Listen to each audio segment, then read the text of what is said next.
ఎన్నికల సమయంలో కాంగ్రెస్ నాయకులు 6 గ్యారంటీలు అంటూ ప్రజలను మోసం చేసే అధికారంలోకి వచ్చారని, అధికారంలోకి వచ్చాక 6 గ్యారంటీలను గాలికి వదిలేసి మళ్లీ ప్రజలతో దరఖాస్తులను తీసుకుంటూ మభ్యపెడుతున్నారని, ముఖ్యంగా 200 యూనిట్లలోపు కరెంటు బిల్లు వస్తే ఉచిత కరెంటు హామీ ఇచ్చారని, 200 యూనిట్లలోపు కరెంటు బిల్లు వచ్చిన వారెవరూ ఇకపై bill కట్టొద్దంటూ BRS MLC Kalvakuntla Kavitha ప్రజలకు పిలుపునిచ్చారు.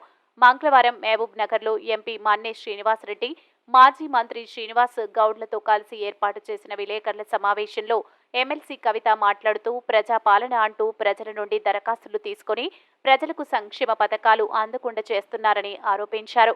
పాలమూరు జిల్లాలో మంచి రిజల్ట్ వస్తదని అనుకున్నామని, కానీ ఎన్నికల్లో మంచి రిజల్ట్ రాలేదని, అయినప్పటికీ నాయకులు, కార్యకర్తలు ఎవరూ కూడా అధైర్యపడకూడదని ఆమె అన్నారు. పెండింగ్ ప్రాజెక్టులను పూర్తి చేసి దాదాపు 11 లక్షల ఎకరాలకు సాగునీరు అందించిన ఘనత కేసీఆర్ ప్రభుత్వానికి దక్కిందని ఆమె తెలిపారు. ప్రజాపాలన పేరుతోని మరి అన్ని కూడా అప్లికేషన్లు తీసుకున్నారు. 1,20,00,000 అప్లికేషన్లు వచ్చినాయని చెప్తున్నారు. నిజంగా కూడా అప్లికేషన్లు ఎందుకు తీసుకున్నారో ఇంతవరకు ప్రజలకు అర్థమైతలేదు, ప్రభుత్వానికి అర్థమైతలేదు. ఎందుకంటే ఈ డేటా మొత్తం ఎవరెవరు ఏదైతే అప్లికేషన్లు పెట్టుకున్నారో అన్ని మీ సేవా సెంటర్లలో ఆల్రెడీ డేటా మొత్తం ఉన్నది. రేషన్ కార్డు అప్లికేషన్ అయినా, వితంతు పెన్షన్ అప్లికేషన్ అయినా, ఏదైనా ఆల్రెడీ డేటా ఉన్నది. ఇక కొత్త స్కీములు కావాలనుకునే వాళ్ళు పెట్టుకునే అప్లికేషన్లు తప్ప మళ్ళీ పెట్టిన వాళ్ళతోనే పెట్టి తీసుకొని ప్రజల లైన్లో నిలబెట్టి అది అయిపోయింది. సరే, ఇవాళ మేము ప్రభుత్వాన్ని కోరేది ఒకటే. ఇవాళ ఆల్రెడీ జనవరి 8వ తారీఖు 9వ తారీఖు జనవరి 1 నాడు పెంచినటువంటి పెన్షన్లు వేయాల్సినటువంటి ప్రభుత్వం జనవరి 9 అవుతుంటే కూడా మరి పెన్షన్ల ఊసెక్కడా లేదు. అక్కడనో ఇక్కడనో 2-3 జిల్లాలల్లో ఉద్యోగస్తులకు జీతాలు వేసింది, మిగతా జిల్లాలలో ఇంకా జీతాలు కూడా రానటువంటి సందర్భం, రైతు బంధు ఊసులేనటువంటి సందర్భం. ఏమంటున్నారు? ఇవన్నీ అడిగితే అరే నెల రోజులు ఇయ్యరా, 2 నెలలు ఇయ్యరా అంటున్నారు. తప్పకుండా ఇస్తాం, 100 రోజులు కూడా ఇస్తాం. కానీ మేము కోరేది ఒకటే, ఆల్రెడీ 44 లక్షల మందికి ఈ రాష్ట్రంలో కేసీఆర్ గారి హయాంలో పెన్షన్లు ఇస్తూ వచ్చినాం. కేవలం ఎవరికైతే వస్తున్నాయో వాళ్ళకే మీరు పెంచి వేయండి పెన్షన్. దానిలో పనేం లేదు కదా, కొత్తగా డేటా తీసుకునే అవసరం లేదు కదా, అప్లికేషన్ తీసుకునే అవసరం లేదు కదా, దానికి సమయం ఎందుకు?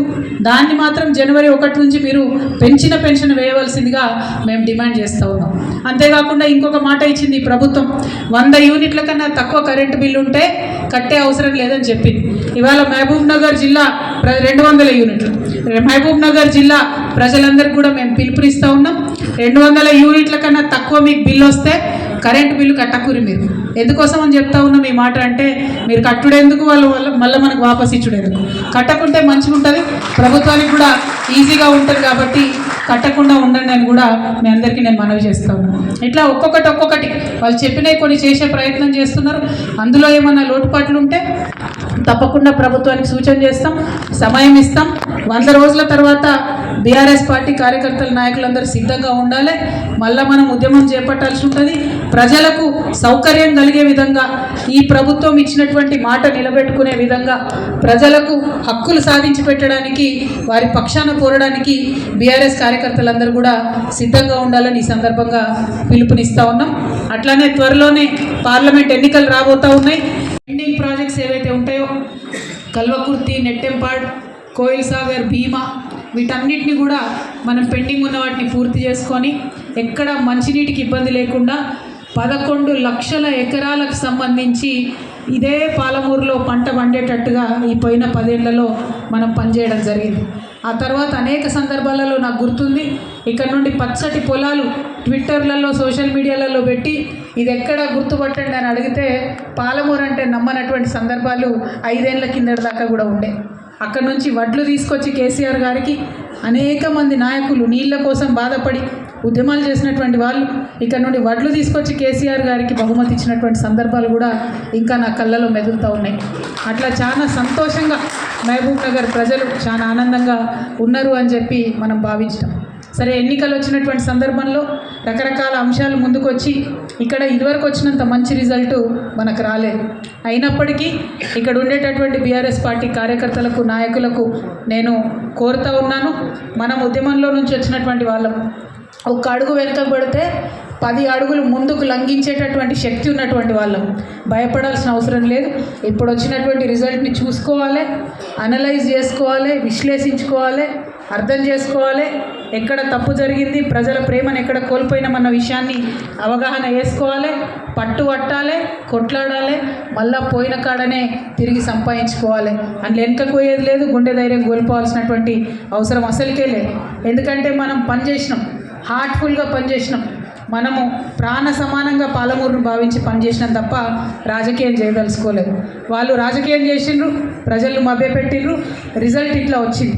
అయినప్పటికీ ఇవాళ బీఆర్ఎస్ పార్టీ అంటే ఒక శక్తి. బీఆర్ఎస్ పార్టీ అంటే ప్రతి ఊర్లో 70% రాజకీయంగా ఇంట్రెస్ట్ ఉన్న వాళ్ళు మొత్తం కూడా 70-80% మంది బీఆర్ఎస్లో ఉన్నటువంటి పరిస్థితి. లక్షలాది మంది సైనికులు ఉన్నటువంటి పార్టీ మన పార్టీ. అధైర్యపడాల్సిన అవసరం లేదు. చేయాల్సిన పనులు చాలా ఉన్నాయి. ఇప్పుడు పాలమూరు సగం కళ పూర్తి చేసుకున్నాం, మనం పెండింగ్ ప్రాజెక్టులు పూర్తి చేసుకున్నాం. పాలమూరు రంగారెడ్డి అనేటటువంటి ప్రాజెక్టు కృష్ణా జలాలను పర్మనెంట్గా పాలమూరుకు మళ్ళించేటటువంటి ప్రాజెక్టు. ఆ ప్రాజెక్టు కూడా 90% మన గవర్నమెంట్లోనే కేసీఆర్ గారి ఆధ్వర్యంలో మనం పూర్తి చేసుకున్నాం. ఏనుగు వెళ్ళింది తోక ఇక్కింది అంటారు, గట్లుంది ఇప్పుడు దాని పరిస్థితి. 90% పని ఆల్రెడీ అయిపోయింది, ఇంకా 10% పని మిగిలింది. మన పాలమూరు రంగారెడ్డి లిఫ్ట్ ఇరిగేషన్లో మనకు 5 పెద్ద పెద్ద రిజర్వాయర్లు ఉన్నాయి. 69 టీఎంసీలతోని కడుతున్నటువంటి ప్రాజెక్ట్ ఇది. మన నార్లాపూర్ కావచ్చు, ఏదుల కావచ్చు, వట్టెం కావచ్చు, కరివెన కావచ్చు, ఉద్దండాపూర్ కావచ్చు, రిజర్వాయర్లు అన్నీ కూడా 90% అయిపోయినాయి. మెయిన్ కెనాల్ ఏదైతే ఉందో దాంట్లో కూడా వర్క్స్ అయినాయి. అందులో నార్లాపూర్లో మీ అందరికి గుర్తుంటుంది, కేసీఆర్ గారు వచ్చి ట్రయల్ రన్ కూడా చేసిపోయినటువంటి సందర్భం. సో ఇప్పుడు మిగతా 10% వర్క్ మాత్రమే ఫినిష్ అవ్వాల్సి ఉంది. దానికి సంబంధించి ఒకవేళ మనం ఆ పనులన్నీ పూర్తి చేసుకుంటే ఇంకొక 10 లక్షల ఎకరాలకు పాలమూరు జిల్లాలో నీరు పారేటటువంటి ఆస్కారం ఉంది. ఇంకొక 2 లక్షలు మన వికారాబాద్, కొడంగల్, అట్లానే నల్గొండ ఇవన్నీ కూడా కలిపి మొత్తం 12 లక్షల ఎకరాలకు నీళ్లు పారేటటువంటి ప్రాజెక్టు పాలమూరు రంగారెడ్డి ప్రాజెక్టు. మరి ఇదే పాలమూరు నుండి ఇవాళ కాంగ్రెస్ పార్టీ నుండి సీఎంగా గౌరవనీయులు రేవంత్ రెడ్డి గారు ఎన్నికైనారు. మరి వారు ఇవాళ పేపర్లలో చదువుతూ ఉన్నాం, రకరకాల రూమర్స్ వస్తూ ఉన్నాయి.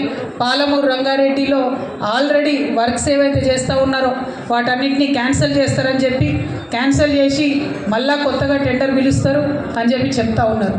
ఇక్కడ పాలమూరు రంగారెడ్డి విషయంలో గౌరవ ముఖ్యమంత్రి వర్యులు ఆనాడు కాంగ్రెస్ పార్టీలో ఉండి ఇదే రేవంత్ రెడ్డి గారు తప్పుడు కేసులు వేయించిన, దొంగ కేసులు పెట్టించిన, నేషనల్ గ్రీన్ ట్రిబ్యునల్ పోయి ఆపే ప్రయత్నం చేసినా కూడా ఇది water project, drinking water project, దీన్ని ఆపొద్దు అని చెప్పి పనులు ఎక్కడ ఆపకుండా మనం మెయిన్ రిజర్వాయర్లు అన్నీ పూర్తి చేసుకున్నాం.